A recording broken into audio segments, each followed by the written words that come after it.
Të gjitha partitë pajtohen se pa u votuar qeveria asnjëherë nuk është mbajtur mbledhja e kryesisë dhe nuk ka pasur plane për formim të komisioneve parlamentare e pastaj votim të buxhetit të shtetit. Por kur erdhi puna për ta bërë këtë përjashtim për herë të parë, nuk u pajtuan të gjithë. Përpas miratimit të disa pikave formale, antarësia e kryesisë nuk zgjeti zgjuar të përbashkët për funksionalizimin e komisioneve parlamentare, për buxhetin për 3 komuna e atë për RTK-n, e as për pikën më të rëndësishme, buxhetin e shtetit për vitin 2026. Në emër të Partisë Demokratike të Kosovës, qartësova që pika e vetme e rendit të ditës që mund të trajtojmë ne si kryesi e re, është thirrja e seancës së re plenare për të votuar ose mos votuar qeverinë e re. Çdo gjë tjetër është shkelje e ligjit, është shkelje e kushtetutës.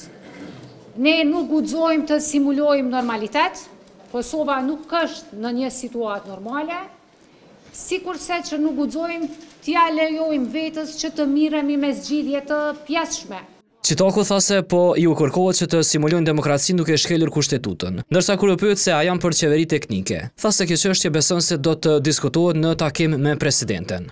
Për dallim me të, Albolina Haxhiu nga Lëvizja Vetëvendosje ishte e prerë në përgjigjen jo, duke refuzuar çfarëdo plani për qeveri teknike. Duke akuzuar ish bllokun opozitor për çështje destruktive. Haxhiu, një pjesë të mirë të fjalimit, i akushtoi pasojave që sipas saj sjell mospajtimi me ta. Për neve është e papranueshme që punëtorët e radio televizionit Kosovës të mbesin pa paga, me një kontribut të vogël të deputetëve të Kuvendit Republikës së Kosovës, kjo çështje do të mund të anashkalohej, gjithsesi të adresohej në mënyrë të përgjithshme. Së dyti, sa i përket buxhetit për 3 komunat, që është komuna e Prishtinës, Gjilanit dhe në anën tjetër e Zubin Potokut, dhe së treti, buxheti i Republikës së Kosovës për vitin 2026. I fundit që doli në konferencë ishte kryeparlamentari Demal Basha, i cili e konfirmoi se kishte paraporçe të premten më 31 tetor. Të thëras një seancë të jashtëzakonshme, por që nuk gjeti përkrahje.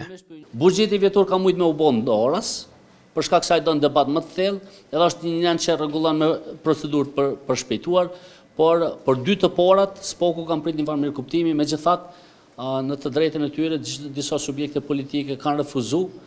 Edhe si pasoj ka mbet që këto s'mujnë me u themelu pro komisionit parlamentare dhe nuk ka vullnet për tyre për me procedurë përpara. Nga Lidhja Demokratike e Kosovës askush nuk u deklarua për media, përkundër se përfaqësuesit e saj ishin të pranishëm në takim.